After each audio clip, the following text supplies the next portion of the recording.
ਸਤਿ ਸ੍ਰੀ ਅਕਾਲ। ਤੁਸੀਂ ਦੇਖ ਰਹੇ ਹੋ ਤਖਤ ਪੰਜਾਬ। ਮੈਂ ਤੁਹਾਡੇ ਨਾਲ ਸੁਖਵਿੰਦਰ ਸਿੰਘ। ਮੇਰੇ ਨਾਲ ਪੰਜਾਬ ਹਰਿਆਣਾ ਹਾਈ ਕੋਰਟ ਦੇ ਉੱਗੇ ਵਕੀਲ ਜਗਤਾਰ ਸਿੰਘ ਸਿੱਧੂ ਜੀ ਮੌਜੂਦ ਨੇ। ਰੋਜ਼ਾਨਾ ਦੀ ਤਰ੍ਹਾਂ ਮੁੱਢ ਦੇ ਵਿੱਚ ਅਸੀਂ ਬੇਨਤੀ ਕਰਦੇ ਹਾਂ ਕਿ ਤੁਸੀਂ ਇਸ ਚਰਚਾ ਨੂੰ ਵੱਧ ਤੋਂ ਵੱਧ ਸ਼ੇਅਰ ਕਰਿਓ ਤੇ ਆਪਣੇ ਵਿਚਾਰ ਕਮੈਂਟ ਵੀ ਕਰਿਓ ਤੇ ਲਾਈਕ ਵੀ ਕਰਿਓ ਤਾਂ ਕਿ ਵੱਧ ਤੋਂ ਵੱਧ ਲੋਕਾਂ ਤੱਕ ਪਹੁੰਚੇ। ਅੱਜ ਦੀ ਗੱਲਬਾਤ ਦਾ ਵਿਸ਼ਾ ਸਾਡਾ ਯੂਨੀਫਾਰਮ ਸਿਵਲ ਕੋਡ। ਕਾਫੀ ਚਰਚਾ ਹੋ ਰਹੀ ਹੈ ਇਸ ਨੂੰ ਲੈ ਕੇ ਕਿ ਆਖਿਰਕਾਰ ਇਹ ਹੈ ਕੀ। ਸ਼੍ਰੋਮਣੀ ਕਮੇਟੀ ਨੇ ਵੀ ਇਸ ਗੱਲ ਦਾ ਵਿਰੋਧ ਕੀਤਾ ਆ ਕਿ ਬਿੱਲ ਜਿਹੜਾ ਆ ਜਾਂ ਯੂਨੀਫਾਰਮ ਸਿਵਲ ਕੋਡ ਹੈ ਜਿਹੜਾ ਇਹ ਲਾਗੂ ਨਹੀਂ ਹੋਣਾ ਚਾਹੀਦਾ। ਪਹਿਲਾਂ ਕੀ ਰਿਹਾ ਇਹਦਾ ਇਤਿਹਾਸ, ਕਦੋਂ ਇਹ ਹੋਂਦ ਵਿੱਚ ਆਇਆ ਜਾਂ ਕਿਉਂ ਇਹਦੀ ਚਰਚਾ ਹੁਣ ਦੁਬਾਰਾ ਛਿੜੀ ਹੈ, ਉਹਦੇ ਉੱਤੇ ਵੀ ਅਸੀਂ ਗੱਲਬਾਤ ਕਰਾਂਗੇ।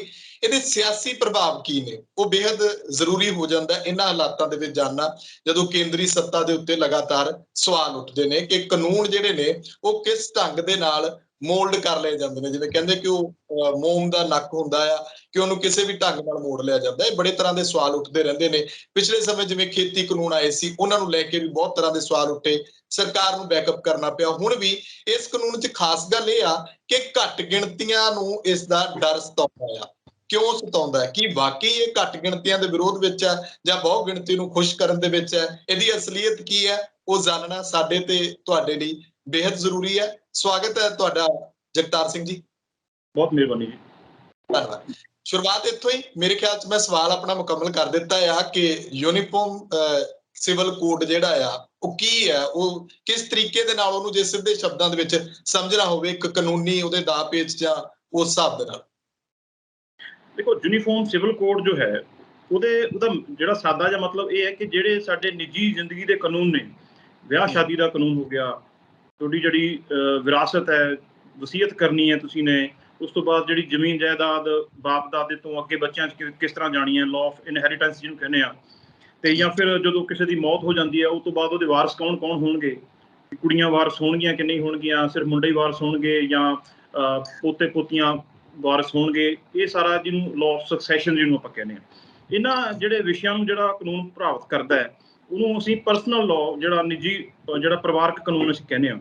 ਤੋ ਜਿਹੜਾ ਭਾਰਤ ਦੇ ਵਿੱਚ ਹਿੰਦੂ ਜਿਹੜਾ ਹੈਗਾ, ਸਿੱਖ, ਬੋਧੀ ਤੇ ਜੈਨੀ, ਇਹਨਾਂ ਵਾਸਤੇ ਇੱਕ ਕਾਨੂੰਨ ਹੈ ਜਿਹਦੇ 'ਚ ਜਿਹੜਾ ਹੈਗਾ ਹਿੰਦੂ ਮੈਰਿਜ ਐਕਟ ਲਾਗੂ ਹੁੰਦਾ ਹੈ, ਜਿਹਦੇ 'ਤੇ ਵਿਆਹ ਦਾ ਕਾਨੂੰਨ ਹੋ ਗਿਆ। ਤੇ ਉਸ ਤੋਂ ਬਾਅਦ ਜਾਇਦਾਦ ਸੰਬੰਧੀ ਜੋ ਕਾਨੂੰਨ ਹੈ ਹਿੰਦੂ ਸਕਸੈਸ਼ਨ ਐਕਟ ਹੈ। ਉਸ ਤੋਂ ਬਾਅਦ ਜਿਹੜਾ ਤੁਹਾਡਾ ਕੋਈ ਬੱਚਾ ਤੁਸੀਂ ਅਡਾਪਟ ਕਰਨਾ ਜਾਂ ਫਿਰ ਖਰਚਾ ਜਿਹੜਾ ਵਾਈਫ ਨੂੰ ਜਾਂ ਬਜ਼ੁਰਗ ਮਾਤਾ ਪਿਤਾ ਨੂੰ ਕਿਵੇਂ ਮਿਲਣਾ, ਉਹ ਜਿਹੜਾ ਮੇਨਟੇਨੈਂਸ ਦਾ ਜਿਹੜਾ ਐਕਟ ਹੈਗਾ। ਪਰ ਇਸ ਤੋਂ ਇਲਾਵਾ ਜਿਹੜਾ ਸਾਡੇ ਦੇਸ਼ ਦੇ ਵਿੱਚ ਜਿਹੜੀਆਂ ਦੂਜੀਆਂ ਕੌਮਾਂ ਨੇ, ਜਿਵੇਂ ਮੁਸਲਮਾਨ ਹੋ ਗਏ, ਜਿਵੇਂ ਯਹੂਦੀ ਹੋ ਗਏ, ਪਾਰਸੀ ਹੋ ਗਏ, ਈਸਾਈ ਹੋ ਗਏ, ਇਹਨਾਂ ਵਾਸਤੇ ਜਿਹੜਾ ਇੱਕ ਤਾਂ ਸਾਡਾ ਹੈਗਾ ਨਾ ਕ੍ਰਿਮੀਨਲ ਕੋਡ, ਜਿਹੜਾ ਜਿਸ ਤਰ੍ਹਾਂ ਕੋਈ ਫੌਜਦਾਰੀ ਦਾ ਜਿਹੜਾ ਕਾਨੂੰਨ ਹੈ, ਮੰਨ ਲਓ ਜੋ ਕੋਈ ਵੀ ਕਤਲ ਕਰਦਾ ਹੈ, ਕੋਈ ਮੁਸਲਮਾਨ ਕਤਲ ਕਰਦਾ ਹੈ ਜਾਂ ਕੋਈ ਸਿੱਖ ਕਤਲ ਕਰਦਾ ਹੈ, ਉਹ 302 ਲੱਗਦੀ ਹੈ। ਪਰ ਜਿਹੜੇ ਪਰਿਵਾਰਕ ਕਾਨੂੰਨ ਨੇ ਉਹ ਜਿਹੜਾ ਯਹੂਦੀਆਂ ਦੇ, ਪਾਰਸੀਆਂ ਦੇ, ਈਸਾਈਆਂ ਦੇ, ਮੁਸਲਮਾਨਾਂ ਦੇ, ਇਹ ਵੱਖਰੇ ਨੇ। ਤੇ ਹਿੰਦੂ ਸਿੱਖਾਂ ਤੇ ਜੈਨੀਆਂ ਤੇ ਜਿਹੜਾ ਬੋਧੀਆਂ ਵਾਸਤੇ ਹਿੰਦੂ ਕੋਡ ਬਿੱਲ ਜਿਹੜਾ ਲਿਆਂਦਾ ਗਿਆ ਸੀ, ਉਹ ਯੂਨੀਫਾਰਮ ਸਿਵਲ ਕੋਡ ਦੇ ਹੀ ਇੱਕ ਕਦਮ ਪੁੱਟਿਆ ਸੀ ਜਿਹੜਾ ਜਵਾਹਰ ਲਾਲ ਨਹਿਰੂ ਨੇ। ਬੇਸਿਕਲੀ ਜਿਹੜੀ ਇਹ ਕਾਢ ਸੀ ਇਹ ਡਾਕਟਰ ਅੰਬੇਦਕਰ ਦੀ ਸੀ।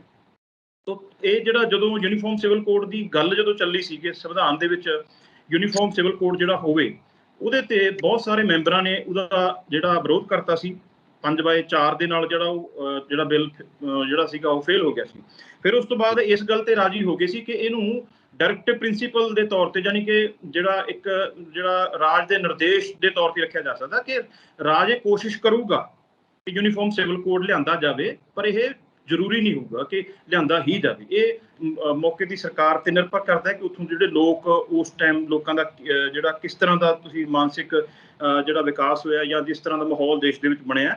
ਤਾਂ ਉਹ ਇਹਦੇ ਵਿੱਚ ਸਭ ਤੋਂ ਪਹਿਲੀ ਜਿਹੜੀ ਕੋਸ਼ਿਸ਼ ਉਹ ਹਿੰਦੂ ਕੋਡ ਬਿੱਲ ਜਿਹੜਾ ਲਿਆਂਦਾ ਗਿਆ ਸੀ। ਹਿੰਦੂ ਕੋਡ ਬਿੱਲ ਕੀ ਸੀ? ਜਿਹੜੇ 4 ਐਕਟ ਬਣੇ ਨੇ, Hindu marriage act, Hindu succession act, Hindu ਜਿਹੜਾ ਅਡਾਪਸ਼ਨ ਐਂਡ ਮੇਨਟੇਨੈਂਸ ਐਕਟ ਆ, ਤੇ ਹਿੰਦੂ ਗਾਰਡੀਅਨਸ਼ਿਪ ਐਕਟ ਹੈ, ਜਿਹਦੇ ਵਿੱਚ ਹਿੰਦੂ, ਸਿੱਖ, ਬੋਧੀ ਤੇ ਜੈਨੀ, ਜਿੱਦਾਂ ਮੈਂ ਗੱਲ ਪਹਿਲਾਂ ਕਰੀ ਆ, ਇਹਨਾਂ ਦੀ ਜਿਹੜੀ ਜਾਇਦਾਦ ਸੰਬੰਧੀ, ਵਿਆਹ ਸੰਬੰਧੀ, ਬੱਚਿਆਂ ਸੰਬੰਧੀ ਜਿਹੜੇ ਕਾਨੂੰਨ ਹੈ, ਇਹਨੂੰ ਜਦੋਂ ਲਿਆਂਦਾ ਗਿਆ ਸੀ ਤਾਂ ਸਭ ਤੋਂ ਇਹਦਾ ਬਹੁਤ ਜ਼ਿਆਦਾ ਵਿਰੋਧ ਹਿੰਦੂ ਜਿਹੜਾ ਸੰਗਠਨਾਂ ਵੱਲੋਂ ਕੀਤਾ ਗਿਆ ਸੀ। ਉਹਦੇ ਵਿੱਚ ਵਿਰੋਧ ਦੇ ਜਿਹੜੇ ਕਾਰਨ ਸੀ ਉਹ ਇੱਕ ਤਾਂ ਇਹ ਸੀ ਕਿ ਵੀ ਇਹਦੇ 'ਚ ਤਲਾਕ ਦਾ ਜਿਹੜਾ ਕਾਨੂੰਨ ਪਹਿਲੀ ਵਾਰੀ ਲਿਆਂਦਾ ਗਿਆ, ਕਿਉਂਕਿ ਹਿੰਦੂ ਧਰਮ ਹੋਵੇ ਜਾਂ ਸਿੱਖ ਧਰਮ ਦੇ ਵਿੱਚ ਵੀ ਤਲਾਕ ਦਾ ਕੋਈ ਧਾਰਮਿਕ ਤੌਰ ਤੇ ਕੋਈ ਸਥਾਨ ਨਹੀਂ ਹੈ। ਇਹ ਜਨਮਾਂ ਦਾ ਰਿਸ਼ਤਾ ਮੰਨਿਆ ਜਾਂਦਾ। ਪਰ ਇਹਨੂੰ ਜਿਹੜਾ ਵੈਸਟਰਨ ਤਰਕ ਦੇ ਉੱਤੇ ਤਲਾਕ ਇੰਟਰੋਡਿਊਸ ਕੀਤਾ ਗਿਆ, ਤਲਾਕ ਲਿਆਂਦਾ ਗਿਆ। ਉਸ ਤੋਂ ਬਾਅਦ ਇੱਕ ਵਿਆਹ ਦਾ ਜਿਹੜਾ ਪ੍ਰੋਵੀਜ਼ਨ ਲਿਆਂਦੀ ਗਈ, ਕਿਉਂਕਿ ਪਹਿਲਾਂ ਮੁਸਲਮਾਨ ਤਾਂ ਹੁਣ 4 ਵਿਆਹ ਕਰਾ ਸਕਦੇ ਨੇ, ਪਰ 1955 ਤੋਂ ਪਹਿਲਾਂ ਹਿੰਦੂ ਸਿੱਖਾਂ ਦੇ ਵਿੱਚ ਤਾਂ ਕੋਈ ਬੰਦਿਸ਼ ਹੀ ਨਹੀਂ ਸੀ, ਚਾਹੇ ਕੋਈ 100 ਵਿਆਹ ਕਰਵਾ ਲਵੇ। ਤੇ ਉਹ ਜਿਹੜਾ ਫਿਰ ਉਸ ਦਾ, ਕਿਉਂਕਿ ਇਹਦਾ ਬਹੁਤ ਜ਼ਿਆਦਾ ਵਿਰੋਧ ਹੋਇਆ, ਉਦੋਂ ਵੀ ਜਿਹੜਾ ਸ਼ਿਆਮਾ ਪ੍ਰਸਾਦ ਮੁਖਰਜੀ ਜਿਹੜੇ ਕਿ ਉਦੋਂ ਕਾਂਗਰਸ ਦੇ ਮੈਂਬਰ ਹੁੰਦੇ ਸੀ, ਫਿਰ ਉਹਨਾਂ ਨੇ ਅਸਤੀਫਾ ਦਿੱਤਾ ਸੀ। ਤੇ ਉਹਨਾਂ ਨੇ ਇਹ ਕਿਹਾ ਸੀ ਕਿ ਜੇ ਲਿਆਉਣਾ ਤਾਂ ਫਿਰ ਯੂਨੀਫਾਰਮ ਸਿਵਲ ਕੋਡ ਲਿਆਓ, ਕਿ ਤੁਹਾਨੂੰ ਮੁਸਲਮਾਨਾਂ ਤੋਂ ਮਤਲਬ ਜਿਹੜੇ ਉਹ ਲਫ਼ਜ਼ ਸੀ ਉਹ, ਕਿ ਵੀ ਮੁਸਲਮਾਨਾਂ ਤੋਂ ਤੁਹਾਨੂੰ ਡਰ ਲੱਗਦਾ ਕਿ ਤੁਸੀਂ ਫਿਰ ਜਾਂ ਤਾਂ ਫਿਰ ਉਹਨਾਂ ਵਾਸਤੇ ਵੀ ਕਾਨੂੰਨ ਬਣਾਓ, ਤੁਸੀਂ ਸਿਰਫ ਹਿੰਦੂਆਂ ਨੂੰ ਕਿਉਂ ਟਾਰਗੇਟ ਕਰ ਰਹੇ ਹੋ। ਤਾਂ ਨਹਿਰੂ ਦੇ ਉੱਤੇ ਜਿਹੜਾ ਹੈਗਾ ਇਹ ਦੋਸ਼ ਲੱਗਿਆ। ਉਸ ਤੋਂ ਬਾਅਦ ਫਿਰ ਹਿੰਦੂ ਕੋਡ ਬਿੱਲ ਜਦੋਂ ਸ਼ੁਰੂ 'ਚ ਲਿਆਂਦਾ ਸੀ ਉਹ ਫੇਲ ਹੋ ਗਿਆ। ਤਾਂ ਇਸ ਤੋਂ ਬਾਅਦ ਅੰਬੇਦਕਰ ਨੂੰ ਲੱਗਿਆ ਕਿ ਵੀ ਸ਼ਾਇਦ ਨਹਿਰੂ ਪਿੱਛੇ ਹਟ ਰਿਹਾ, ਉਹਨਾਂ ਨੇ ਅਸਤੀਫਾ ਦਿੱਤਾ ਸੀ ਲਾਅ ਮਿਨਿਸਟਰ ਦੇ ਜਿਹੜਾ ਪਦਵੀ ਤੋਂ। ਪਰ ਨਹਿਰੂ ਨੇ ਫਿਰ ਇਹਨੂੰ ਬਹੁਤ ਸਿਆਣਪ ਦੇ ਨਾਲ ਇਹਦੇ 4 ਭਾਗ ਕਰ ਲਏ। ਪਹਿਲਾਂ ਹਿੰਦੂ ਮੈਰਿਜ ਐਕਟ ਪਾਸ ਕਰਵਾਇਆ, ਫਿਰ ਸਕਸੈਸ਼ਨ ਐਕਟ, ਇਸ ਤਰ੍ਹਾਂ ਮਤਲਬ ਹਿੰਦੂ ਕੋਡ ਬਿੱਲ ਲਾਗੂ ਹੋਇਆ, ਪਰ ਉਹ ਇੱਕ ਕੋਡ ਦੇ ਰੂਪ 'ਚ ਨਾ ਆ ਕੇ 4 ਭਾਗਾਂ ਦੇ ਵਿੱਚ ਉਹ ਲਾਗੂ ਹੋਇਆ। ਤੇ ਉਸ ਤੋਂ ਬਾਅਦ ਜਿਹੜੀ ਹੈਗੀ ਆ ਇਹਦੇ 'ਚ ਨਾ ਜਿਹੜੀ ਇਹ ਮੰਗ ਉੱਠਦੀ ਰਹੀ ਕਿ ਯੂਨੀਫਾਰਮ ਸਿਵਲ ਕੋਡ ਹੋਣਾ ਚਾਹੀਦਾ। ਫਿਰ ਉਸ ਤੋਂ ਬਾਅਦ ਇੱਕ ਬਹੁਤ ਵੱਡਾ ਕੇਸ ਹੋਇਆ, ਸ਼ਾਹ ਬਾਨੋ ਬੇਗਮ ਕੇਸ 1985 ਦੇ ਵਿੱਚ। ਉਹ ਇਹ ਕਿਸ ਤਰ੍ਹਾਂ ਦਾ ਕੇਸ ਹੈ, ਮੈਂ ਕਹਿੰਦਾ ਵੀ ਜੇ ਉਹ ਕੇਸ ਨਾ ਹੁੰਦਾ ਤਾਂ ਤੁਸੀਂ ਦੇਖੋ ਜਿਹੜੀ ਇਹ ਹੁਣ ਫਿਰਕਾ ਪ੍ਰਸਤੀ ਦੀ ਜਿਹੜੀ ਲਹਿਰ ਚੱਲ ਰਹੀ ਹੈ, ਇਹਦੇ ਜਿਹੜੇ ਬੀਜ ਨੇ ਉਹ ਕਾਂਗਰਸ ਨੇ ਬੀਜੇ ਨੇ।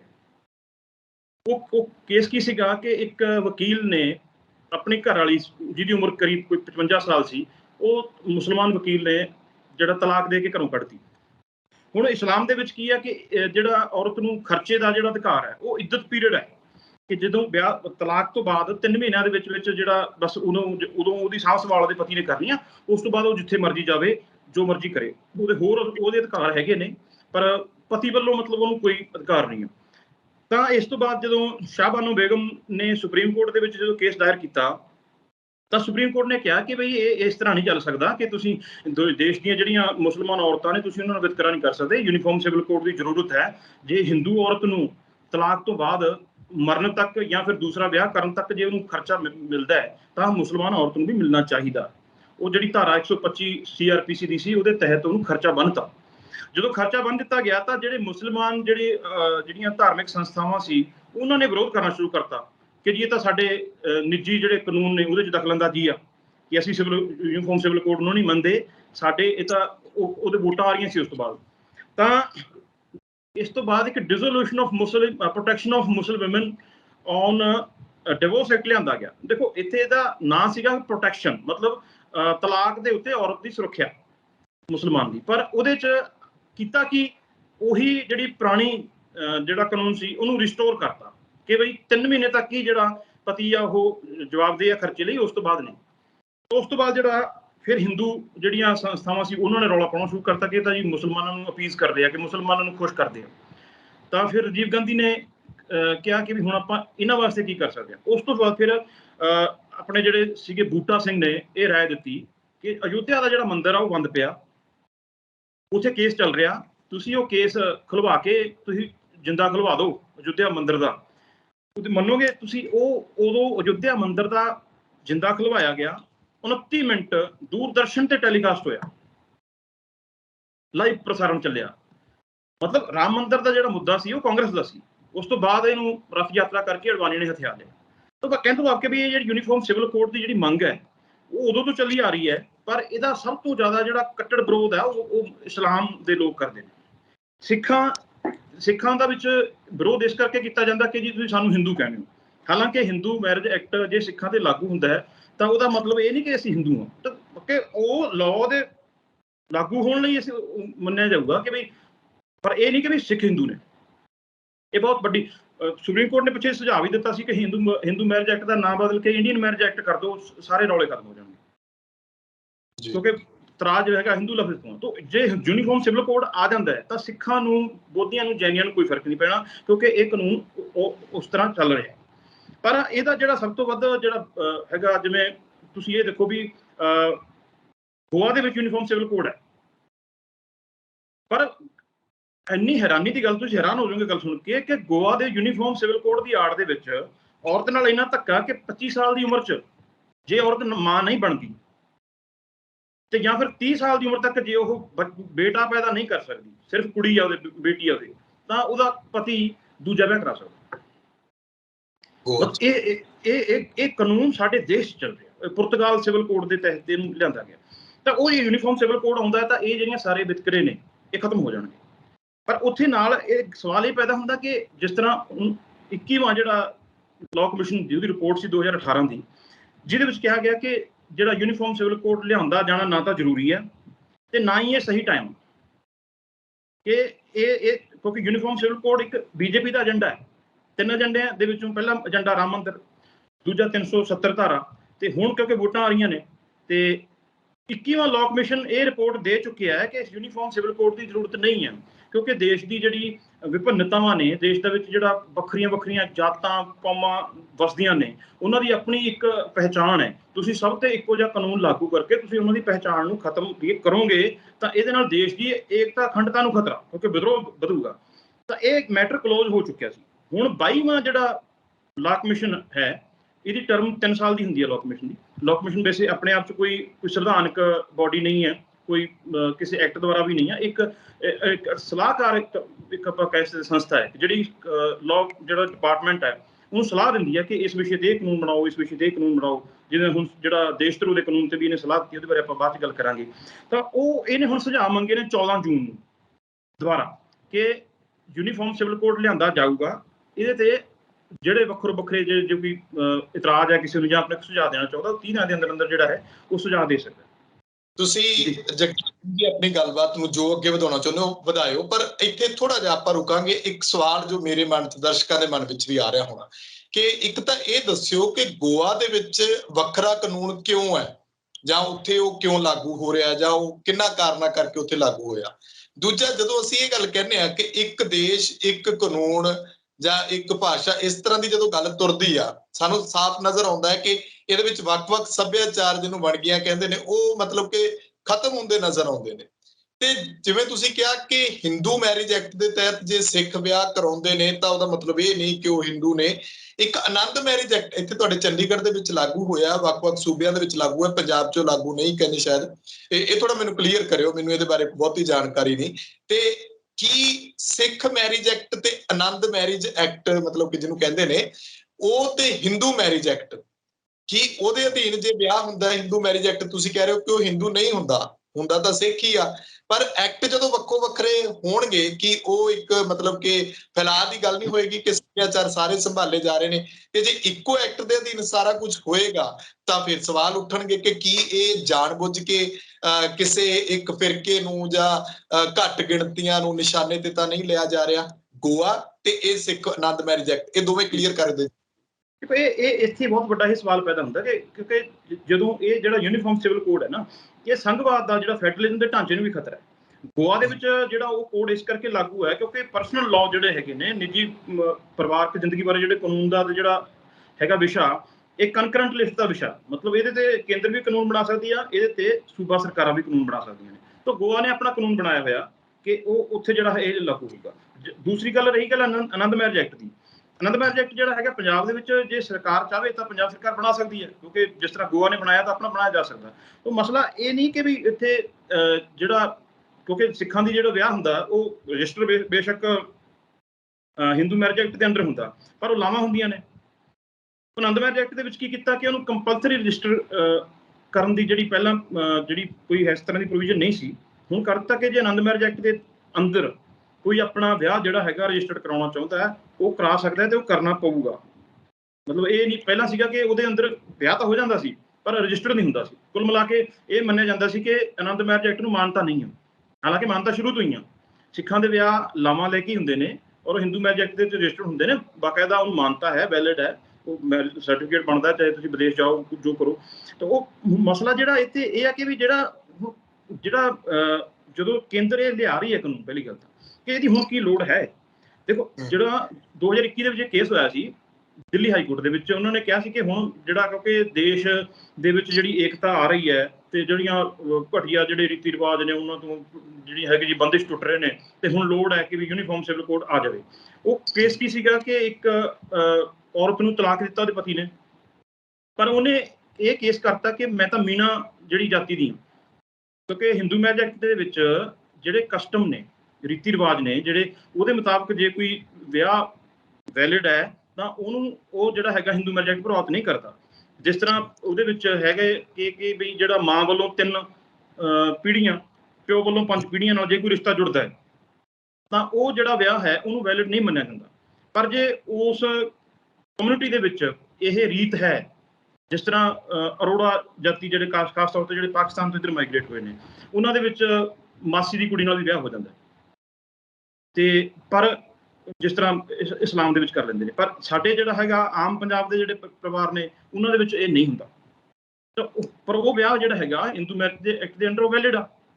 ਤੇ ਇਸ ਕਰਕੇ ਜਿਹੜੀ ਮੈਰਿਜ ਹੈਗੀ ਆ ਕੋਈ ਵੀ ਚੀਜ਼ ਆ ਉਹਦੇ 'ਚ ਜਿਹੜਾ ਸਟੇਟ ਦਾ ਆਪਣਾ ਅਧਿਕਾਰ ਹੈ। ਜੇ ਪੰਜਾਬ ਸਰਕਾਰ ਇਹ ਮਸਲਾ ਫਿਰ ਉੱਥੇ ਆ ਜਾਂਦਾ ਕਿ ਅਸੀਂ ਆਨੰਦ ਮੈਰਿਜ ਐਕਟ ਦੀ ਗੱਲ ਕਰਦੇ ਆ ਕਿ ਜਦੋਂ ਸਾਡੀ ਆਪਣੀ ਅਕਾਲੀਆਂ ਦੀ ਸਰਕਾਰ ਰਹਿ ਗਈ ਉਦੋਂ ਅਸੀਂ ਕਿਉਂ ਨਹੀਂ ਲਾਗੂ ਕਰਿਆ?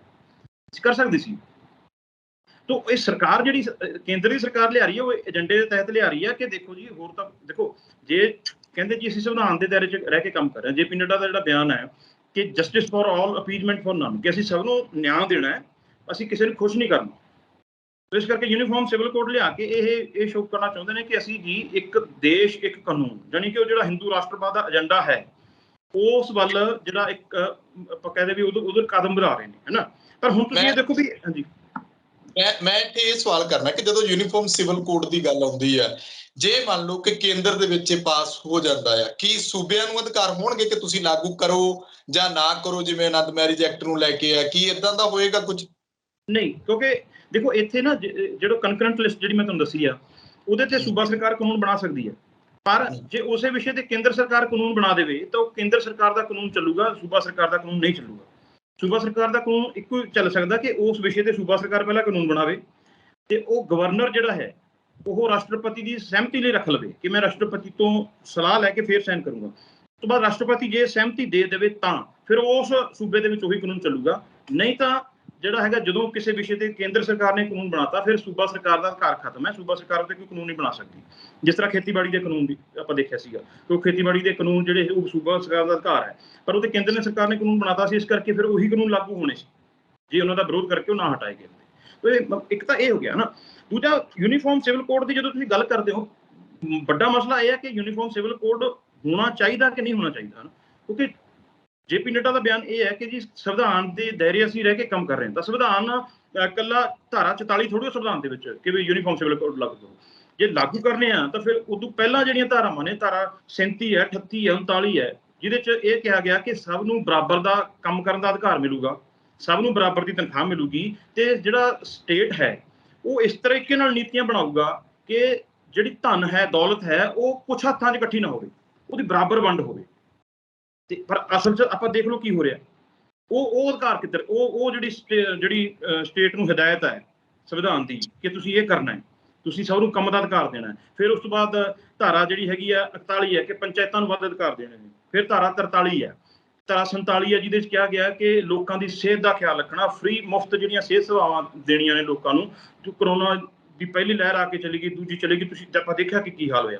ਫਿਰ ਉਸ ਤੋਂ ਬਾਅਦ ਧਾਰਾ 48 ਇਹ ਹੈ ਜਿਹਦੇ 'ਚ ਕਿਹਾ ਗਿਆ ਕਿ ਸ਼ੁੱਧ ਵਾਤਾਵਰਣ, ਸ਼ੁੱਧ ਪਾਣੀ ਦਾ ਪ੍ਰਬੰਧ ਜਿਹੜਾ ਹੈਗਾ ਉਹ ਸਟੇਟ ਕਰੂਗਾ। ਉਹ ਕਿੱਥੇ ਨਹੀਂ। ਕਹਿਣ ਤੋਂ ਭਾਵ ਕਿ ਜੇ ਤੁਸੀਂ ਲਾਗੂ ਹੀ ਕਰਨਾ ਹੈ ਤਾਂ ਉਹ ਲਾਗੂ ਕਰੋ ਜੋ ਜ਼ਰੂਰੀ ਨੇ ਪਹਿਲਾਂ। ਜਿਸ ਤਰ੍ਹਾਂ ਸਾਹਿਬ ਲੁਧਿਆਣਵੀ ਨੂੰ ਕਿਹਾ ਗਿਆ ਸੀ ਕਿ ਸ਼ਰਾਬ ਬਾਰੇ ਨਾ, ਉਹ ਕਹਿੰਦਾ ਸ਼ਰਾਬ ਦੁਨੀਆ ਦੀ ਆਖਰੀ ਬੁਰਾਈ ਥੋੜਾ ਕੋਈ, ਤੁਸੀਂ ਪਹਿਲਾਂ ਬੁਰਾਈਆਂ ਜਿਹੜੀਆਂ ਬਾਕੀ ਤੁਸੀਂ ਠੀਕ ਕਰ ਲਈਆਂ, ਵੀ ਹੁਣ ਸ਼ਰਾਬ ਰਹੀ ਇਕੱਲੀ, ਇਹਨੂੰ ਠੀਕ ਕਰ ਲਓ। ਤਾਂ ਕੀ ਤੁਸੀਂ ਸੰਵਿਧਾਨ ਦੇ ਬਾਕੀ ਜਿਹੜੇ ਦਿਸ਼ਾ ਨਿਰਦੇਸ਼ ਨੇ ਉਹ ਤੁਸੀਂ ਲਾਗੂ ਕਰ ਲਏ?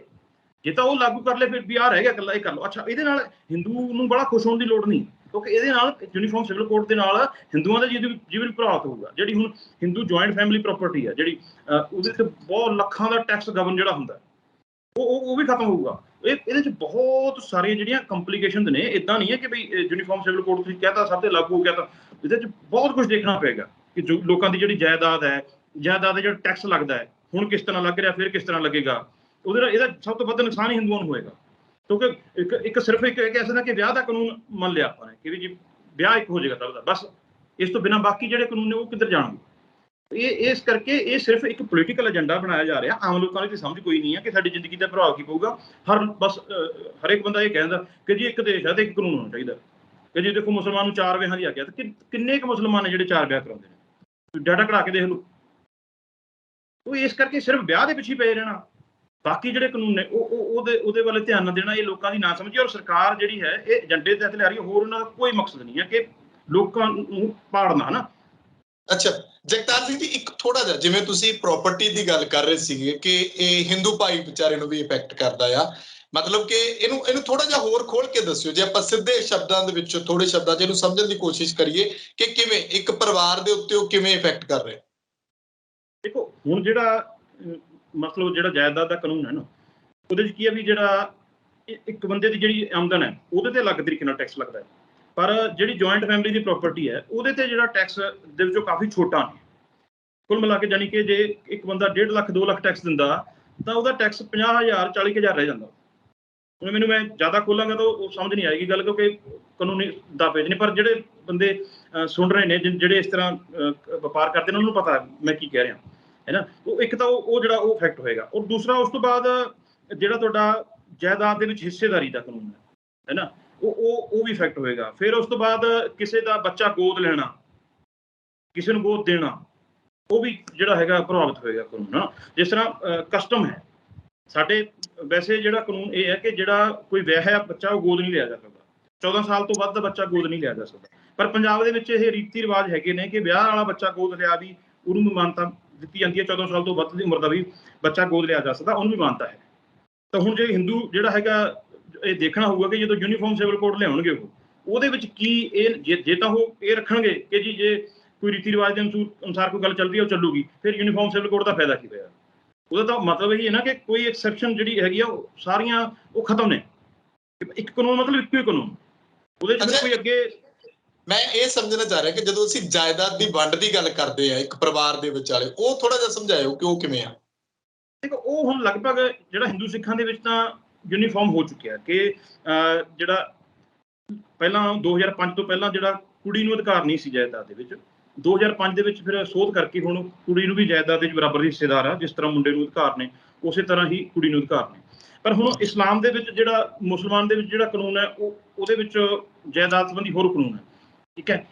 ਪਾਰਸੀਆਂ ਦੇ ਵਿੱਚ, ਈਸਾਈਆਂ ਦੇ ਵਿੱਚ ਹੋਰ ਕਾਨੂੰਨ ਹੈ। ਉਹ ਜਿਹੜੇ ਕਾਨੂੰਨ ਨੇ ਨਾ ਸਾਰੇ ਉਹ ਬਦਲਣਗੇ। ਫਿਰ ਮੈਂ ਜੋ ਜ਼ਿਆਦਾ ਡਿਟੇਲ ਸਮਝਾਊਂਗਾ ਉਹ ਫਿਰ, ਕਿਉਂਕਿ ਅੱਗੇ ਮਾਂ ਦਾ ਕਿੰਨਾ ਅਧਿਕਾਰ ਹੈ, ਪਿਓ ਦਾ ਕਿੰਨਾ ਅਧਿਕਾਰ ਹੈ, ਉਸ ਤੋਂ ਬਾਅਦ ਜੇ ਮਤਲਬ ਮਾਂ ਜਿਹੜੀ ਹੈਗੀ ਆ ਘਰ ਵਾਲੀ ਜਿਹਦੀ ਮੌਤ ਹੋ ਜਾਂਦੀ ਹੈ ਉਹਦੇ ਬੱਚੇ ਨੇ ਅੱਗੇ, ਜਾਂ ਫਿਰ ਜਦੋਂ ਇੱਕ ਕੁੜੀ ਨੂੰ ਆਪਣੇ ਮਾਂ ਪਿਓ ਵੱਲੋਂ ਜਾਇਦਾਦ ਆਈ ਆ ਪਰ ਉਹਦੀ ਮੌਤ ਹੋ ਗਈ, ਬੱਚਾ ਉਹਦੇ ਕੋਲ ਹੈ ਨਹੀਂ, ਤਾਂ ਉਹ ਜਾਇਦਾਦ ਵਾਪਸ ਜਾਊਗੀ ਮਾਂ ਪਿਓ ਵੱਲ, ਜਾਂ ਫਿਰ ਇੱਥੇ ਸਹੁਰੇ ਪਰਿਵਾਰ ਦੇ ਵਿੱਚ ਜਿੱਥੇ ਉਹਦਾ ਕੋਈ ਬੱਚਾ ਹੀ ਹੈ ਨਹੀਂ ਕਿ ਉਹ ਜਾਇਦਾਦ ਲੈ ਜਾਣਗੇ।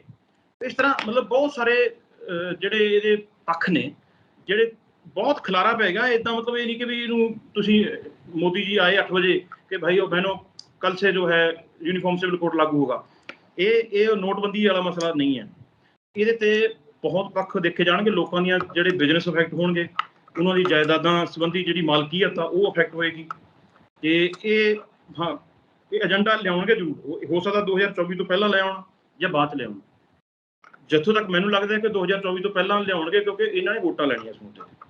ਅੱਛਾ ਇੱਕ ਹੋਰ ਇਹਦੇ ਵਿੱਚ ਇਹ ਦੱਸਿਓ ਕਿ ਜਦੋਂ ਵੂਮਨ ਐਮਪਾਵਰਮੈਂਟ ਦੀ ਗੱਲ ਹੁੰਦੀ ਹੈ, ਮਹਿਲਾ ਸਸ਼ਕਤੀਕਰਨ ਦੀ ਗੱਲ ਹੁੰਦੀ ਹੈ, ਉਹਨੂੰ ਕਿੱਦਾਂ ਦੇਖਿਆ? ਜਿਵੇਂ ਤੁਸੀਂ ਕਿਹਾ ਕਿ ਔਰਤ ਨੂੰ ਅਧਿਕਾਰ ਪੰਜਾਬ 'ਚ ਏਦਾਂ ਜਾਂ ਆਪਣੇ ਇੱਥੇ ਏਦਾਂ ਹੀ ਆ ਕਿ ਠੀਕ ਹੈ, ਲੜਕੀ ਦਾ ਜੇ ਕੁੜੀ ਦਾ ਅਧਿਕਾਰ ਬਣਦਾ ਤੇ ਉਹਨੂੰ ਦੇ ਦਿਓ, ਤੇ ਇਸੇ ਤਰ੍ਹਾਂ ਤੇ ਜੇ ਉਹ ਆਉਂਦਾ ਹੈ ਤੇ ਫਿਰ ਉਹ ਬੈਨੀਫਿਟ ਹੀ ਆ। ਜੇ ਵੂਮਨ ਨੂੰ, ਜੇ ਔਰਤਾਂ ਨੂੰ ਏਦਾਂ ਸੁਰੱਖਿਆ ਮਿਲਦੀ ਹੈ ਕੋਈ ਤਲਾਕ ਵਾਲੀ ਗੱਲ ਤੋਂ ਜਾਂ ਇਸ ਢੰਗ ਦੇ ਨਾਲ ਜਾਇਦਾਦ 'ਚ ਹਿੱਸੇਦਾਰੀ ਨੂੰ ਲੈ ਕੇ, ਨਹੀਂ ਤੇ ਮੈਂ ਇਹੋ ਜਿਹੇ ਕੇਸ ਵੀ ਦੇਖੇ ਨੇ ਕਿ ਜੇ ਕੁੜੀ ਦਾ ਤਲਾਕ ਹੋ ਜਾਂਦਾ, ਉਹ ਆਪਣੇ ਪੇਕੇ ਪਰਿਵਾਰ ਆਪਣੇ ਮਤਲਬ ਕਿ ਵਿੱਚ ਰਹਿੰਦੀ ਹੈ ਪੇਕੇ ਪਰਿਵਾਰ ਦੇ ਵਿੱਚ, ਤੇ ਉਹ ਕਈ ਵਾਰੀ ਹੁੰਦਾ ਕਿ ਜੇ ਉਸ ਪਰਿਵਾਰ ਨਾਲ ਆਪਣੇ ਪਰਿਵਾਰ ਨਾਲ ਵੀ ਨਹੀਂ ਬਣਦੀ ਤੇ ਉਹਨੂੰ ਜਦੋਂ ਘਰੋਂ ਕੱਢਿਆ ਜਾਂਦਾ ਤੇ ਉਹਦੇ ਕੋਲੇ ਕੱਖ ਵੀ ਨਹੀਂ ਰਹਿ ਜਾਂਦਾ। ਤੇ ਜੇ ਉਹੀ ਹਿੱਸਾ ਉਹਨੂੰ ਮਾਪਿਓ ਦੇ ਵੱਲੋਂ, ਪਰਿਵਾਰ ਵੱਲੋਂ ਮਿਲਿਆ ਹੋਵੇ ਤੇ ਥੋੜਾ ਬਹੁਤਾ ਆਸਰਾ ਹੋ ਜਾਂਦਾ ਆ। ਇਹ ਯੂਨੀਫਾਰਮ ਸਿਵਲ ਕੋਡ ਤੇ ਵੂਮਨ ਐਮਪਾਵਰਮੈਂਟ, ਇਹਨੂੰ ਕਿੱਦਾਂ ਦੇਖਦੇ ਹੋ ਮੁਸਲਿਮ ਭਾਈਚਾਰੇ ਦੇ ਵਿੱਚ ਵੀ ਤੇ ਹੋਰ ਭਾਈਚਾਰਿਆਂ 'ਚ ਵੀ? ਇਹ ਯੂਨੀਫਾਰਮ ਸਿਵਲ ਕੋਡ ਥੋੜਾ ਦੇ ਫਾਇਦੇ ਵੀ ਹੈਗੇ। ਜਿਸ ਤਰ੍ਹਾਂ ਦੇਖੋ ਯੂਨੀਫਾਰਮ ਸਿਵਲ ਕੋਡ ਜਿਸ ਤਰ੍ਹਾਂ ਦਾ ਬੀਜੇਪੀ ਲਾਗੂ ਕਰਨਾ ਚਾਹੁੰਦੀ ਹੈ, ਉਹ ਹਿੰਦੂ ਲਾਅ ਲਾਗੂ ਕਰਨਾ ਚਾਹੁੰਦੀ ਹੈ। ਉਹਦੇ ਤਹਿਤ ਜਿਹੜਾ ਔਰਤ ਨੂੰ ਜਿਹੜਾ ਹੈਗਾ ਅਧਿਕਾਰ ਹੈ, ਜਿਹੜੇ ਮੈਂ ਤੁਹਾਨੂੰ ਦੱਸਿਆ ਪਹਿਲਾਂ ਵੀ 2005 ਤੋਂ ਬਾਅਦ ਜਿਹੜਾ ਔਰਤ ਨੂੰ ਅਧਿਕਾਰ ਹੈ ਆਪਣੇ ਮਾਂ ਪਿਓ ਦੀ ਜਾਇਦਾਦ ਦੇ ਵਿੱਚ ਵੀ, ਜਿਹੜੀ ਆਪਣੀ ਜਿਹੜੀ ਪਿਤਾ ਪੁਰਖੀ ਜਾਇਦਾਦ ਦੇ ਵਿੱਚ ਵੀ ਉਹਨੂੰ ਅਧਿਕਾਰ ਹੈ। ਇਸਲਾਮ ਦੇ ਵਿੱਚ ਬਲਕਿ ਔਰਤ ਕੋਲ ਅਧਿਕਾਰ ਜ਼ਿਆਦਾ ਨੇ ਜਾਇਦਾਦ ਸੰਬੰਧੀ। ਉਹ ਆਪਣੇ ਮਾਂ ਪਿਓ ਦੀ ਤੋਂ ਹਿੱਸਾ ਪਹਿਲਾਂ ਤੋਂ ਹੀ ਲੈ ਸਕਦੀ ਹੈ। 2005 ਤੋਂ ਪਹਿਲਾਂ ਦਾ ਵੀ ਕਾਨੂੰਨ ਹੈ। ਪਰ ਜਿਹੜਾ ਉਹ ਫਾਇਦਾ ਉਹ ਹੋਏਗਾ ਜਿਸ ਤਰ੍ਹਾਂ ਤਲਾਕ ਦਾ ਕਾਨੂੰਨ ਹੈ ਇਸਲਾਮ ਦੇ ਵਿੱਚ ਕਿ ਮਰਦ ਆਪਣੀ ਮਰਜ਼ੀ ਨਾਲ ਤਲਾਕ ਦੇ ਸਕਦਾ। ਉਹ ਜਿਹੜਾ ਤਲਾਕ ਖਤਮ ਕੀਤਾ ਹੈ, ਪਰ ਉਹ ਜਿਹੜਾ 3 ਵਾਰੀ ਜਿਹੜਾ ਤਲਾਕ ਕਹਿਣਾ, 1 ਮਹੀਨੇ ਅੱਜ ਕਿਹਾ, 1 ਮਹੀਨੇ ਬਾਅਦ ਫੇਰ ਕਿਹਾ, 1 ਮਹੀਨੇ ਬਾਅਦ ਫੇਰ ਕਿਹਾ, ਇਸ ਤਰੀਕੇ ਦਾ ਜਿਹੜਾ ਤਲਾਕ ਹੈ ਉਹ ਅੱਜ ਵੀ ਵੈਲਿਡ ਹੈ। ਤਾਂ ਉੱਥੇ ਔਰਤ ਨੂੰ ਫਾਇਦਾ ਹੋਏਗਾ। ਦੂਸਰਾ ਜਿਹੜਾ ਔਰਤ ਨੂੰ, ਜਿਸ ਤਰ੍ਹਾਂ ਮੈਂ ਤੁਹਾਨੂੰ ਪਹਿਲਾਂ ਸ਼ਾਹਬਾਨੋ ਬੇਗਮ ਵਾਲਾ ਕੇਸ ਜਿਹੜਾ ਦੱਸਿਆ, ਉਹਦੇ ਜਾ ਕੇ ਵੀ ਪਤੀ ਦੀ ਕੋਈ ਜ਼ਿੰਮੇਵਾਰੀ ਨਹੀਂ ਆ।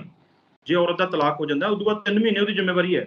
ਹਾਲਾਂਕਿ ਉਸ ਤੋਂ ਬਾਅਦ ਸੁਪਰੀਮ ਕੋਰਟ ਦੇ ਫੈਸਲੇ ਆ ਗਏ ਨੇ ਕਿ ਇਹਦੇ 'ਚ ਉਹਨਾਂ ਨੇ ਉਹੀ ਲਾਅ ਲਾਗੂ ਕਰਤਾ ਸ਼ਾਹਬਾਨੋ ਬੇਗਮ ਵਾਲਾ। ਕੁੱਲ ਮਿਲਾ ਕੇ ਜਿਹੜਾ ਯੂਨੀਫਾਰਮ ਸਿਵਲ ਕੋਡ ਦੀ ਜੇ ਆਪਾਂ ਗੱਲ ਕਰੀਏ ਨਾ, 2-4 ਵਿਸ਼ੇ ਇਸ ਤਰ੍ਹਾਂ ਦੇ ਨੇ ਜਿੱਥੇ ਯੂਨੀਫਾਰਮ ਸਿਵਲ ਕੋਡ ਨਹੀਂ ਹੈ, ਅਦਰਵਾਈਜ਼ ਯੂਨੀਫਾਰਮ ਸਿਵਲ ਕੋਡ ਆ ਚੁੱਕੇ ਹੈ। ਈਵਨ ਕਿ ਧਾਰਾ 370 ਦੇ ਹੋਣ ਦੇ ਬਾਵਜੂਦ ਵੀ ਕਸ਼ਮੀਰ ਦੇ ਵਿੱਚ ਹਰ ਲਾਅ ਲਾਗੂ ਹੋ ਰਿਹਾ ਸੀ, ਕਿਉਂਕਿ ਧਾਰਾ 142 ਸੰਵਿਧਾਨ ਦੀ ਇਹ ਕਹਿੰਦੀ ਹੈ ਕਿ ਸੁਪਰੀਮ ਕੋਰਟ ਦਾ ਦਿੱਤਾ ਹੋਇਆ ਫੈਸਲਾ ਉਹ ਸਾਰੇ ਦੇਸ਼ 'ਚ ਲਾਗੂ ਹੋਊਗਾ ਤੇ ਉਹ ਸਾਰੇ ਦੇਸ਼ ਦੀਆਂ ਹਾਈ ਕੋਰਟਾਂ ਦੇ ਲਾਗੂ ਹੋਊਗਾ। ਤਾਂ 370 ਚਾਹੇ ਹੈਗੀ ਸੀ, ਪਰ ਜੰਮੂ ਕਸ਼ਮੀਰ ਦੀ ਹਾਈ ਕੋਰਟ ਦੇ ਉੱਤੇ ਤਾਂ ਲਾਗੂ ਸੀ ਸੁਪਰੀਮ ਕੋਰਟ ਦਾ ਫੈਸਲਾ। ਤਾਂ ਹਾਈ ਕੋਰਟ ਦੇ ਰਾਹੀਂ ਜਿਹੜਾ ਹੈਗਾ ਉਹ ਫੈਸਲਾ ਫਿਰ ਜੰਮੂ ਕਸ਼ਮੀਰ 'ਚ ਵੀ ਲਾਗੂ ਸੀਗਾ।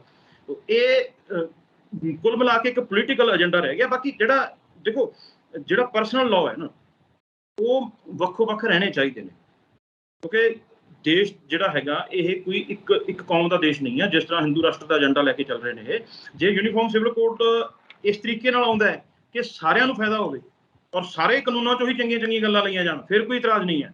ਪਰ ਆਪਾਂ ਨੂੰ ਪਤਾ ਕਿ ਏਜੰਡਾ ਇਹ ਹੈ ਕਿ ਹਿੰਦੂ ਲਾਅ ਸਭ ਤੇ ਲਾਗੂ ਕਰ ਦਿਓ। ਸਮੱਸਿਆ ਇਹ ਹੈ। ਔਰ ਜਿਹੜਾ ਹੈਗਾ ਇਹ ਵਿਸ਼ਾ ਜੋ ਹੈ ਇਹ ਕੰਕਰੈਂਟ ਲਿਸਟ ਦਾ ਵਿਸ਼ਾ, ਪਰਸਨਲ ਲਾਅ, ਜਿਹਦੇ ਤੇ ਸੂਬਾ ਸਰਕਾਰਾਂ ਵੀ ਕਾਨੂੰਨ ਬਣਾ ਸਕਦੀਆਂ ਨੇ। ਤੇ ਜੇ ਯੂਨੀਫਾਰਮ ਸਿਵਲ ਕੋਡ ਆ ਜਾਂਦਾ ਤੇ ਇੱਕ ਤਰੀਕੇ ਨਾਲ ਤੁਸੀਂ ਸੰਵਿਧਾਨ ਦੇ ਵਿੱਚ ਸੋਧ ਕਰੇ ਬਿਨਾਂ ਹੀ ਤੁਸੀਂ ਸੂਬਾ ਸਰਕਾਰਾਂ ਦਾ ਅਧਿਕਾਰ ਖੋਲਿਆ। ਇਸ ਕਰਕੇ ਇਹਦੇ ਫਾਇਦੇ ਘੱਟ ਨੇ, ਨੁਕਸਾਨ ਜ਼ਿਆਦਾ ਨੇ। ਇਹਦੇ ਜਿਹੜਾ ਆਪਾਂ ਬਿਲਕੁਲ, ਜਿਸ ਤਰ੍ਹਾਂ ਪਹਿਲਾਂ GST ਆ ਗਿਆ, ਸਟੇਟਾਂ ਤੋਂ ਉਹਨਾਂ ਦੇ ਜਿਹੜੇ ਆਰਥਿਕ ਅਧਿਕਾਰ ਖੋਲੇ, ਹੁਣ ਉਹ ਜਿਹੜੇ ਥੋੜੇ ਬਹੁਤੇ ਸਮਾਜਿਕ ਪੱਖਾਂ ਦੇ ਉੱਤੇ ਅਧਿਕਾਰ ਬਚੇ ਨੇ ਉਹ ਵੀ ਖਤਮ ਹੋ ਜਾਣਗੇ। ਤਾਂ ਫਿਰ ਬੇਸਿਕਲੀ ਸਰਕਾਰ ਜਿਹੜੀ ਇੱਕ ਮਿਊਨਿਸਪਲ ਕਮੇਟੀ ਬਣ ਕੇ ਰਹਿ ਗਈ ਸੂਬਾ ਸਰਕਾਰ, ਤਾਂ ਫਿਰ ਹੋਰ ਅਧਿਕਾਰ ਕੀ ਰਹਿ ਗਿਆ ਉਹਦੇ ਕੋਲ। ਜਿਸ ਤਰ੍ਹਾਂ ਮਿਊਨਿਸਪਲ ਕਮੇਟੀ ਆ, ਥੋੜਾ ਬਹੁਤਾ ਕਿਤੋਂ ਉਹਨੂੰ ਕੋਈ ਪ੍ਰਾਪਰਟੀ ਦਾ ਕਿਰਾਇਆ ਆ ਜਾਂਦਾ, ਥੋੜਾ ਬਹੁਤਾ ਹੋਰ ਆ ਜਾਂਦਾ, ਹੋਰ ਤਾਂ ਕੋਈ ਮੇਅਰ ਕੋਲ ਪਾਵਰ ਨਹੀਂ ਹੁੰਦੀ। ਮੁੱਖ ਮੰਤਰੀ ਦੀ ਵੀ ਪਾਵਰ ਜੀ। ਜੇ ਮੰਨ ਲਓ ਕਿ ਕੱਲ ਨੂੰ ਇਹ ਕਾਨੂੰਨ ਲਾਗੂ ਹੁੰਦਾ, ਕੀ ਇਸ ਨੂੰ ਚੈਲੰਜ ਕੀਤਾ ਜਾ ਸਕਦਾ ਹੈ ਮਾਣਯੋਗ ਸੁਪਰੀਮ ਕੋਰਟ ਦੇ ਜ਼ਰੀਏ? ਉਹ ਤਾਂ ਅਧਿਕਾਰ ਰਹਿੰਦਾ ਹੀ ਹੈ ਸੁਪਰੀਮ ਕੋਰਟ ਦੇ ਵਿੱਚ, ਪਰ ਸੁਪਰੀਮ ਕੋਰਟ ਨੇ ਖੁਦ ਕਿੰਨੀਆਂ ਜਜਮੈਂਟਾਂ ਦੇ ਵਿੱਚ ਕਿਹਾ ਕਿ ਯੂਨੀਫਾਰਮ ਸਿਵਲ ਕੋਡ ਆਉਣਾ ਚਾਹੀਦਾ। ਹੁਣ ਦੇਖੋ, ਇੱਕ ਪਾਸੇ ਜਿਹੜੀ ਮੈਂ 2021 ਦੀ ਜਜਮੈਂਟ ਦੀ ਗੱਲ ਕਰ ਰਿਹਾ ਸੀ, ਜੱਜ ਸਾਹਿਬ ਕਹਿ ਰਹੇ ਨੇ ਕਿ ਦੇਖੋ ਜੀ ਦੇਸ਼ ਦੇ ਵਿੱਚ ਏਕਤਾ ਆ ਰਹੀ ਹੈ, ਪਰ ਅਦਾਲਤ ਤੋਂ ਬਾਹਰ ਜੇ ਆਪਾਂ ਜਾ ਕੇ ਦੇਖੀਏ ਤਾਂ ਦੇਸ਼ 'ਚ ਏਕਤਾ ਕਿੱਥੇ ਹੋ ਰਹੀ, ਦੇਸ਼ ਤਾਂ ਉਲਟ ਕੰਮ ਹੋ ਰਿਹਾ। ਮਤਲਬ ਇੱਥੇ ਹੁਣ ਜਿਹੜੀ ਪੰਚਾਇਤ ਬੁਲਾਈ ਜਾ ਰਹੀ ਹੈ, ਘੱਟ ਗਿਣਤੀਆਂ ਨੂੰ ਦੱਬਿਆ ਜਾ ਰਿਹਾ ਹੈ। ਤੇ ਇੱਕ ਮਤਲਬ ਤੁਸੀਂ ਇਹ ਦੇਖੋ ਵੀ ਜਿਹੜਾ ਬਿਲਕਿਸ ਬਾਨੋ ਦੇ ਕਾਤਲ ਨੇ ਉਹ ਛੁੱਟ ਜਾਂਦੇ ਨੇ ਆਸਾਨੀ ਨਾਲ। ਇੱਕ ਪਾਸੇ ਜਿਹੜੇ ਸਿੱਖ ਕੈਦੀ ਨੇ ਉਹ ਕਿੰਨੇ ਸਾਲਾਂ ਤੋਂ ਜਿਹੜੇ ਜੇਲ੍ਹਾਂ 'ਚ ਬੰਦ ਨੇ। ਏਕਤਾ ਕਿੱਥੇ ਹੈ? ਜਿਹੜਾ ਵਿਤਕਰਾ ਹੋ ਰਿਹਾ ਧਰਮ ਦੇ ਨਾਂ ਤੇ, ਜਾਤ ਦੇ ਨਾਂ ਤੇ, ਉਹ ਵੱਡੀਆਂ ਜਿਹੜੇ ਮਤਲਬ ਪਦਵੀਆਂ ਨੇ ਉਹਨਾਂ ਤੇ ਕੌਣ ਬੈਠਾ? ਇਸ ਕਰਕੇ ਏਕਤਾ ਜਿਹੜੀ ਹੈਗੀ ਆ, ਅਸਲੀ 'ਚ ਏਕਤਾ ਤਾਂ ਪਾੜਾ ਵੱਧਦਾ ਜਾ ਰਿਹਾ, ਨਾ ਕਿ ਘਟਦਾ ਜਾ ਰਿਹਾ। ਇਸ ਕਰਕੇ ਯੂਨੀਫਾਰਮ ਸਿਵਲ ਕੋਡ ਜੀ। ਹਾਂ, ਜਿਵੇਂ ਤੁਸੀਂ ਕਹਿੰਦੇ ਹੋ ਕਿ ਮਤਲਬ ਕਿ ਜੇ ਇਹ ਸਾਰੇ ਮਤਲਬ ਇਹਦੇ ਉੱਤੇ ਲੰਮੀ ਵਿਚਾਰ ਚਰਚਾ ਤੋਂ ਬਾਅਦ ਇਹ ਲਾਗੂ ਕੀਤਾ ਵੀ ਜਾ ਸਕਦਾ ਹੈ, ਪਰ ਉਸ ਨੂੰ ਦੇਖਣਾ ਹੋਏਗਾ ਕਿ ਉਹ ਹਿੰਦੂ ਕੋਡ ਦੇ ਤਹਿਤ ਹੈ ਕਿ ਬਾਕੀ ਯੂਨੀਫਾਰਮ ਸਿਵਲ ਕੋਡ ਦੇ ਤਹਿਤ। ਤੇ ਉਹ ਇਸੇ ਗਰਾਊਂਡ ਦੇ ਉੱਤੇ ਹੀ ਮਤਲਬ ਸੁਪਰੀਮ ਕੋਰਟ ਦੇ ਵਿੱਚ ਜਦੋਂ ਇਹਨੂੰ ਚੈਲੰਜ ਹੋਊਗਾ ਤਾਂ ਉਹੀ ਦੇਖਿਆ ਜਾਊਗਾ ਕਿ ਕੀ ਇਹ ਹਿੰਦੂ ਲਾਅ ਨੂੰ ਲਾਗੂ ਕਰਨ ਦੀ ਕੋਸ਼ਿਸ਼ ਹੈ ਜਾਂ ਵਾਕਿਆ ਹੀ ਇਹ ਸਾਰਿਆਂ ਜਿਹੜੀ ਧਿਰਾਂ ਦਾ ਹਿੱਤ ਧਿਆਨ 'ਚ ਰੱਖ ਕੇ ਬਣਾਇਆ ਗਿਆ। ਜੇ ਤਾਂ ਸਾਰਿਆਂ ਧਿਰਾਂ ਦਾ ਹਿੱਤ ਧਿਆਨ 'ਚ ਰੱਖ ਕੇ ਬਣਾਇਆ ਜਾਏਗਾ, ਫਿਰ ਤਾਂ ਸੁਪਰੀਮ ਕੋਰਟ ਦੇ ਵਿੱਚ ਚੈਲੰਜ ਹੋਣ ਦੇ ਬਾਵਜੂਦ ਵੀ ਇਹ ਜਿਹੜਾ ਕਾਨੂੰਨ ਲਾਗੂ ਰਹੇਗਾ। ਪਰ ਜੇ ਇਸ ਤਰ੍ਹਾਂ ਦਾ ਹੋਇਆ ਕਿ ਸੰਵਿਧਾਨ ਦੀ ਜਿਹੜੀ ਭਾਵਨਾ, ਜਿਸ ਤਰ੍ਹਾਂ ਫੈਡਰਲ ਢਾਂਚਾ ਹੈ, ਕਿਉਂਕਿ ਸਟੇਟਾਂ ਦਾ ਸਿੱਧਾ ਚੈਲੰਜ ਕਰ ਸਕਦੀਆਂ ਨੇ ਕਿ ਜੀ ਪਰਸਨਲ ਲਾਅ ਤੇ ਜਿਹੜਾ ਸਾਡਾ ਅਧਿਕਾਰ ਹੈ ਤੇ ਤੁਸੀਂ ਨਹੀਂ ਬਣਾ ਸਕਦੇ ਇਸ ਤਰ੍ਹਾਂ ਦੇ ਕਾਨੂੰਨ। ਤਾਂ ਉਹ ਚੀਜ਼ਾਂ ਸਾਰੀਆਂ ਉਹ ਦੇਖਣਾ ਪਏਗਾ ਕਿ ਕੋਡ ਆਉਂਦਾ ਜਦੋਂ ਨਾ, ਉਦੋਂ ਦੇਖਣਾ ਪਏਗਾ ਉਹਦੇ 'ਚ ਕੀ ਚੰਗਾ ਆਇਆ, ਕੀ ਮਾੜਾ ਆਇਆ, ਫਿਰ ਇਹਦੇ ਬਾਰੇ ਆਪਾਂ ਕੋਈ ਜਿਹੜੀ ਹੈਗੀ ਆ ਗੱਲ ਕਰ ਸਕਦੇ। ਤੇ ਜਿਵੇਂ ਤੁਸੀਂ ਕਹਿ ਰਹੇ ਹੋ ਕਿ ਇਹ ਇੱਕ ਏਜੰਡੇ ਦੇ ਤਹਿਤ ਸਾਰਾ ਕੁਝ ਹੋ ਰਿਹਾ ਹੈ, ਵੈਸੇ ਤਾਂ ਹੋਰ ਵੀ ਬਹੁਤ ਇਹੋ ਜਿਹੀਆਂ ਘਟਨਾਵਾਂ, ਹੋਰ ਬਹੁਤ ਇਹੋ ਜਿਹੇ ਕਾਰਨ ਰਹਿ ਜਾਂਦੇ ਨੇ ਜਿਨ੍ਹਾਂ ਨੂੰ ਜੇ ਘੋਖਿਆ ਜਾਵੇ ਕਿ ਕਿਸ ਤਰੀਕੇ ਦੇ ਨਾਲ ਉਹਨੂੰ ਮੋਲਡ ਕੀਤਾ ਜਾਂਦਾ ਹੈ ਜਾਂ ਕਿਸ ਤਰੀਕੇ ਦੇ ਨਾਲ ਕਾਨੂੰਨਾਂ ਨੂੰ ਲਾਗੂ ਕੀਤਾ ਜਾਂਦਾ, ਤਾਂ ਇਹਨਾਂ ਸਾਰਿਆਂ ਦੇ ਉੱਤੇ ਕਾਨੂੰਨ ਦੀ ਜਿਹੜੀ ਚੁੱਪੀ ਆ ਉਹ ਵੀ ਬਹੁਤ ਸਾਰੇ ਸਵਾਲ ਖੜੇ ਕਰਦੀ ਹੈ ਕਿ ਇੱਥੇ ਤੱਕ ਹੀ ਕਿਉਂ, ਜਾਂ ਫਿਰ ਜੋ ਕੁਝ ਵਾਪਰ ਰਿਹਾ ਅੱਖਾਂ ਤੇ ਪੱਟੀ ਬੰਨ੍ਹ ਕੇ ਕਿਉਂ ਉਹ ਸਾਰੇ ਨੂੰ ਸੁਣਿਆ ਤਾਂ ਜਾ ਰਿਹਾ ਹੈ, ਪਰ ਇਹ ਨਹੀਂ ਸਮਝਣ ਦੀ ਕੋਸ਼ਿਸ਼ ਕੀਤੀ ਜਾ ਰਹੀ ਕਿ ਉਸ ਨੂੰ ਲੈ ਕੇ ਕੋਈ ਇਹੋ ਜਿਹਾ ਕੋਈ ਠੋਸ ਫੈਸਲਾ ਆਵੇ ਤਾਂ ਕਿ ਕਿਸੇ ਵੀ ਢੰਗ ਦੀ ਕੋਈ ਆਵਾਜ਼ ਏਦਾਂ ਦੀ ਨਾ ਉੱਠੇ ਜਿਹਦੇ ਨਾਲ ਲੋਕਾਂ ਦੇ ਵਿੱਚ ਅਸੁਰੱਖਿਆ ਦੀ ਭਾਵਨਾ ਪੈਦਾ ਹੋਵੇ। ਜਿਹੜੇ ਪਹਿਲਾਂ ਸੁਪਰੀਮ ਕੋਰਟ ਦੇ ਜਿਹੜੇ ਪਿੱਛੇ ਫੈਸਲੇ ਆਏ ਨੇ ਉਹ ਵਾਕਿਆ ਹੀ ਚਿੰਤਾਜਨਕ ਗੱਲ ਹੈ। ਜਿਸ ਤਰ੍ਹਾਂ ਰਾਮ ਮੰਦਿਰ ਦਾ ਜਿਹੜਾ ਫੈਸਲਾ ਆਇਆ, ਉਹ ਫੈਸਲਾ ਕੋਈ ਨਿਆਂਪੂਰਨ ਨਹੀਂ ਹੈ। ਤੁਸੀਂ ਇਹ ਦੇਖੋ ਵੀ ਜਿਹੜਾ ਫੈਸਲਾ ਲਿਖਿਆ ਜਾਂਦਾ ਜਦੋਂ ਉਹਦੇ ਤੇ ਜਿਹੜਾ ਰਾਈਟਰ ਹੈ, ਜੱਜ ਦਾ ਨਾਮ ਲਿਖਿਆ ਜਾਂਦਾ ਕਿ ਵੀ ਭਾਵੇਂ 5 ਜੱਜਾਂ ਦਾ ਫੈਸਲਾ ਹੈ, ਪਰ ਜਿਹਨੇ ਲਿਖਿਆ ਉਹ ਲਿਖਿਆ ਜਾਂਦਾ, ਪਰ ਉਹ ਜਜਮੈਂਟ ਐਸੀ ਹੈ ਕਿ ਜਿਹਦੇ ਤੇ ਲਿਖਣ ਵਾਲੇ ਦਾ ਨਾਮ ਹੀ ਹੈ ਨਹੀਂ। ਔਰ ਉਸ ਤੋਂ ਬਾਅਦ ਇੱਕ ਉਹਦੇ ਨਾਲ 250-300 ਪੇਜ ਦਾ ਇੱਕ ਅਲੱਗ ਤੋਂ ਨੈਕਸਚਰ ਲਾਇਆ ਜਾਂਦਾ ਹੈ, ਜਿਹਦੇ ਵਿੱਚ ਇਹ ਗੱਲ ਆਈ ਹੈ ਕਿ ਗੁਰੂ ਨਾਨਕ ਦੇਵ ਜੀ, ਗੁਰੂ ਗੋਬਿੰਦ ਸਿੰਘ ਜੀ ਵੀ ਅਯੁੱਧਿਆ ਗਏ ਸੀ। ਉਹਦਾ ਫੌਂਟ ਵੀ ਅਲੱਗ ਹੈ, ਉਹ ਇਸ ਤਰ੍ਹਾਂ ਲੱਗ ਰਿਹਾ ਕਿ ਜਿੱਦਾਂ ਕਿਤੋਂ ਹੋਰ ਟਾਈਪ ਹੋ ਕੇ ਆਇਆ ਹੋਵੇ, ਉਹ ਮਤਲਬ ਉਹ ਕੰਟੀਨਿਊਟੀ 'ਚ ਨਹੀਂ ਹੈ ਨਾ। ਉਸ ਤੋਂ ਬਾਅਦ ਫਿਰ ਇਹਦੇ 'ਚ ਨੈਸੈਸਰੀ ਪਾਰਟੀ ਸੀ ਬੋਧੀ, ਜਿਹੜਾ ਰਾਮ ਮੰਦਰ ਜਿਹੜੇ ਅਵਸ਼ੇਸ਼ ਮਿਲੇ ਨੇ ਉਹਦੇ ਤੇ ਇਹ ਵੀ ਗੱਲ ਆਈ ਸੀ ਕਿ ਇਹ ਅਵਸ਼ੇਸ਼ ਜਿਹੜੇ ਨੇ ਉਹ ਬੋਧੀ ਮੰਦਿਰਾਂ ਨਾਲ ਜ਼ਿਆਦਾ ਮਿਲਦੇ ਨੇ, ਤਾਂ ਇਹ ਹੋ ਸਕਦਾ ਹੈ ਕਿ ਰਾਮ ਮੰਦਿਰ ਨਾ ਹੋਵੇ, ਕੋਈ ਬੋਧੀ ਮੰਦਿਰ ਨੂੰ ਢਾਹ ਕੇ ਜਿਹੜਾ ਬਣਾਇਆ ਗਿਆ ਹੋਵੇ। ਤਾਂ ਬੋਧੀ ਜਿਹੜੀ ਆਰਗੇਨਾਈਜੇਸ਼ਨ ਸੰਸਥਾ, ਜਦੋਂ ਫੈਸਲਾ ਆਇਆ ਉਹਨੂੰ ਸੁਣਿਆ ਨਹੀਂ ਗਿਆ। ਅੱਜ ਵੀ ਜੇ ਬੋਧੀ ਇਹ ਉੱਥੇ ਰਿਵਿਊ ਪਟੀਸ਼ਨ ਪਾ ਦੇਣ, ਅੱਜ ਵੀ ਰਾਮ ਮੰਦਿਰ ਦਾ ਫੈਸਲਾ ਖੁੱਲ ਸਕਦਾ, ਕਿਉਂਕਿ ਉਹ ਨੈਸੈਸਰੀ ਪਾਰਟੀ ਉਹਨੂੰ ਸੁਣਿਆ ਨਹੀਂ ਗਿਆ। ਇਹ ਉਸ ਤੋਂ ਬਾਅਦ ਜਿਹੜਾ ਰਫੇਲ ਦੇ ਮਾਮਲੇ ਤੇ ਜਿਸ ਤਰ੍ਹਾਂ ਰਫਾ ਦਫਾ ਹੋਇਆ ਨਾ, ਉਸ ਤੋਂ ਬਾਅਦ ਤੁਸੀਂ ਇਹ ਦੇਖੋ ਜਿਹੜਾ ਆਧਾਰ ਕਾਰਡ ਦਾ ਜਿਹੜਾ ਫੈਸਲਾ ਆਇਆ, ਉਹ ਜਿਹਦੇ 'ਚ ਫਿਰ ਜਿਹੜੇ ਜਸਟਿਸ ਰੰਜਨ ਗੋਗੋਈ ਤੇ ਪਹਿਲਾਂ ਇਲਜ਼ਾਮ ਲੱਗੇ ਸੀ ਕਿ ਜੀ ਇੱਕ ਔਰਤ ਨੇ ਦੋਸ਼ ਲਾਏ ਸੀ ਕਿ ਮਤਲਬ ਮੈਨੂੰ ਇਹਨੇ ਜਿਹੜਾ ਹੈਗਾ ਸਰੀਰਕ ਜਿਹੜਾ ਸ਼ੋਸ਼ਣ ਕਰਨ ਦੀ ਕੋਸ਼ਿਸ਼ ਕੀਤੀ ਹੈ, ਪਰ ਉਸ ਤੋਂ ਬਾਅਦ ਇਹ ਫੈਸਲੇ ਆਉਂਦੇ ਨੇ। ਤੇ ਇੱਕ ਹੈਰਾਨੀ ਦੀ ਗੱਲ ਇਹ ਆ ਕਿ ਪਹਿਲਾਂ ਉਸ ਔਰਤ ਨੂੰ ਸਸਪੈਂਡ ਕਰ ਦਿੱਤਾ ਗਿਆ, ਬਾਅਦ 'ਚ ਉਹ ਔਰਤ ਵੀ ਬਹਾਲ ਕਰਤੀ, ਜਸਟਿਸ ਰੰਜਨ ਗੋਗੋਈ ਨੂੰ ਵੀ ਕਲੀਨ ਚਿੱਟ ਦੇਤੀ। ਦੋਨਾਂ 'ਚੋਂ ਇੱਕ ਤਾਂ ਗਲਤ ਸੀ ਨਾ। ਜੇ ਤੁਸੀਂ ਦੋਨਾਂ ਨੂੰ ਕਲੀਨ ਚਿੱਟ ਦੇ ਰਹੇ ਹੋ ਤਾਂ ਫਿਰ ਗਲਤ ਕੌਣ ਹੈ? ਆਖਿਰ ਨੂੰ ਤੁਹਾਡੇ ਚੀਫ ਜਸਟਿਸ ਤੇ ਇਲਜ਼ਾਮ ਲੱਗੇ ਨੇ, ਸਭ ਤੋਂ ਹਾਈਐਸਟ ਕੋਰਟ ਹੈ, ਤਾਂ ਇਹਦਾ ਨਿਤਾਰਾ ਤਾਂ ਹੋਣਾ ਚਾਹੀਦਾ ਨਾ। ਗੱਲ ਆਈ ਗਈ ਹੋਗੀ। ਇਹ ਜਿਹੜੇ ਚੀਜ਼ਾਂ ਨੇ ਇਹ ਸ਼ਾਖ ਨੂੰ ਬਹੁਤ ਜ਼ਿਆਦਾ ਢਾਹ ਲੱਗੀ ਹੈ ਕੋਰਟਾਂ ਦੀਆਂ ਨੂੰ।